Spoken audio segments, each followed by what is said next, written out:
10월 22일 목요일 말씀 동문입니다. 데살로니가전서 5장 12절부터 마지막 절까지입니다. 오늘 데살로니가 교회의 마지막 모습인데요. 아름다운 교회의 모습, 이렇게 제목을 정해보았습니다. 마지막으로 권면하면서 데살로니가 교회 안에 있는 형제들끼리 어떻게 지내야 되는가라고 하는 것을 말하고 있습니다. 이미 예수는 그리스도시다라는 복음을 받아들인 이 교회는 사랑의 수고가 있었습니다. 사랑의 수고가 형제들이 사랑하는 교회 안의 모습이 있었고, 그리고 이 사랑이 흘러 넘쳐가지고 마게도냐 주에 있는 믿는 많은 사람들에게 사랑을 흘려보내는 그런 교회였습니다. 그러면서 이제 마지막 권면의 편지에서, 권면의 내용에서 너희들 교회가 이런 모습으로 더 사랑으로 뭉쳐지면 좋겠다 하는 것을 권면하는데, 교회 안에 여러 부류들이, 여러 사람들이 있을 수 있잖아요. 여러 종류들이 있는데 크게 한 4-5가지로 이렇게 나누었습니다. 첫 번째는 수고하고 주 안에서 너희를 다스리며 구원하는 자들, 이렇게 되어 있습니다. 아직까지 교회 안에, 데살로니가 교회 안에 직분이 이제 명확히 이제 세분화되지 않았을 텐데, 어쨌든 수고하면서 데살로니가 교인들을 다스리면서 구원하는 자들, 지도자 그룹에 있는 사람들이 있겠죠. 목회자나 장로님들이나 교사나 목자들이나 이런 지도자 그룹에 있는 사람들을 너희가 알고 그들의 역사로 말미암아 사랑 안에서 가장 귀히 여기며 너희끼리 화목하라. 근데 그분들을 너희들이 알아줘야 된다. 그들이 누구인지를 알고 그들의 역사로 그들의 수고로, 그들의 행위로 말미암아서 사랑 안에서 가장 귀하게 하라. 그들이 교인들을 다스리고 교회를 이끌어 나가는데 얼마나 수고가 많으냐. 그들의 수고를 너희들이 알고 사랑 안에서 가장 귀하게 여겨라. 지도자 그룹에 있는 사람을 귀하게 여겨라, 이런 말입니다. 그리고 너희끼리 화목해야 된다, 이렇게 말하고 있습니다. 그리고 또 14절에 가서는 이렇게 말하죠. 게으른 자들이 있다는 겁니다. 어제도 잠깐 말씀드렸나요? 그저께 예수님의 재림이 오면 우리가 굳이 지금 하던 일을 열심히 할 필요가 있는가, 이렇게 생각하는 사람이 있다는 거죠. 근데 그러려면 게을러지잖아요. 예수님이 재림을 맞이해버리면 지금 하던 일들은 다 스톱되고 그냥 변화돼서 가야 되니까. 근데 그런 게을러지는 사람들이 있다는 거죠. 근데 그런 사람들에 대해서는 권계해야 된다. 권계하다는 말은 그거 잘못됐다고 이렇게 권해서 훈계해가지고 고쳐서 삶을 새롭게 살도록, 예수님이 재림하시더라도 부지런하게 살아야 됩니다. 자기 손으로 일을 하고 열심을 다해서 수고를 해야 됩니다. 라고 잘 권면해주고 타일르고 훈계하라는 이런 말입니다. 게으르다고 해서 야단치고 뭐라고 하는 것이 아니고 삶을 바꿀 수 있도록. 또 이런 부류도 있겠죠. 마음이 약한 자들을 격려해라. 마음이 약한 자들은 믿음이 연약한 자들입니다. 교회 안에는 신앙생활의 연수와 상관없이 믿음이 강건한 사람도 있고 믿음이 약한 사람도 있죠.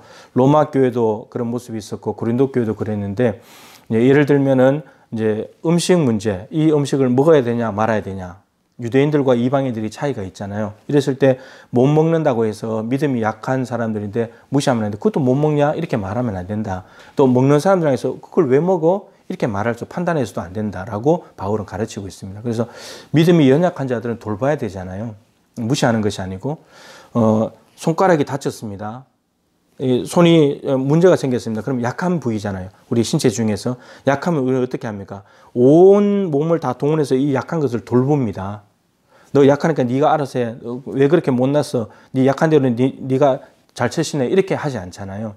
그러니까 움켜쥐어야 되고, 머리는 지시하고, 다리는 움직이고, 손은 움직이고, 온 마음이 다 여기에 집중되는 것처럼 믿음이 약한 자들이 교회 안에 있다면 그들을 오히려 더 잘 격려해 주는 것이 필요하다. 믿음이 잘 자랄 수 있도록 해주는 것이 필요하다라는 거죠. 그리고 힘이 없는 자들을 붙들어 줘라. 힘이 없는 사람들은 육체적으로 힘이 없을 수도 있죠. 힘이 없는 사람들은 약하니까 내버려 둬라, 이렇게 되면 안 되죠. 붙잡아 줘야 돼요. 안 넘어지도록. 그래서 전도서에는 두 사람이 한 사람보다 낫다. 이유는 한 사람이 넘어지면 붙들어줄 사람이 없으면 너무 위험하지 않냐. 근데 붙들어줄 사람이 한 명 더 있다면 이렇게 세워주면 되니까, 그 사람을 살려낼 수 있으니까, 이런 거죠. 육신에 힘이 없는 사람, 또 믿음이 약한 사람들, 또 어떤 가정에 힘든 일들이 있는 사람들, 또 일터에 힘이 없는 사람들, 어떤 일로 인해서 낙심하고 좌절하고 있는 사람들, 그 사람들을 다 붙잡아 줘야 된다. 라고 이야기를 하고 있습니다. 그런 사람들이 많지 않습니까? 우리 교회 안에도 얼마나 힘이 없는 사람들이 많습니까? 그들은 기댈 때가 필요하잖아요. 그런 사람들을 붙잡아줘서 네가 힘이 되어줘라. 언젠가는 붙잡아주는 사람이 붙들어야 될 상황이 또 생기지 않겠습니까? 나도 약해질 수 있으니까. 그리고 모든 사람에게 오래 참으라. 모든 사람에 대해서 오래 참아라요.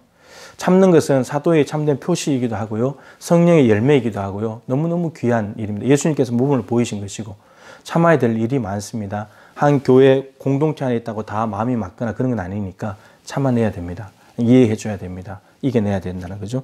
그리고 누가 누구에게든지 악으로 악을 갚지 말게 하고 서로 대하든지 모든 사람을 대하든지 항상 선을 따르라. 악을 악으로 갚는 것은 악에게 패배하는 겁니다. 악을 악으로 갚으면 악이 끊어지지 않겠죠. 그리고 악을 방관한다든지 악에 무관심한다든지 악을 못 본 척 한다면 그것도 악에게 패배당하는 거고, 이 땅에 악은 있는데 그 악을 이기는 방법을 성경은 말합니다. 선으로 악을 이겨야 된다. 악에게 졌어도 안 되지만 악을 이기는 방법이 악이었어도 안 되고 악을 이기는 방법은 선으로 이겨야 된다. 그래서 원수가 오히려 나에게 힘들게 하면 오히려 거기다 목마르면 물을 주고 배고파거든 먹어버려라.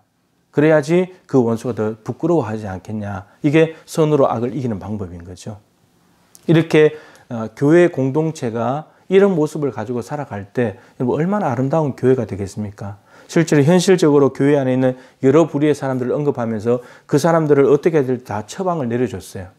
우리 교회 안에도 지도자 그룹에 있는 사람들이 있을 것이죠. 또 게으른 사람이 있을 수도 있겠죠. 믿음이 연약한 자가 있을 것입니다. 힘이 없는 사람도 있을 것입니다.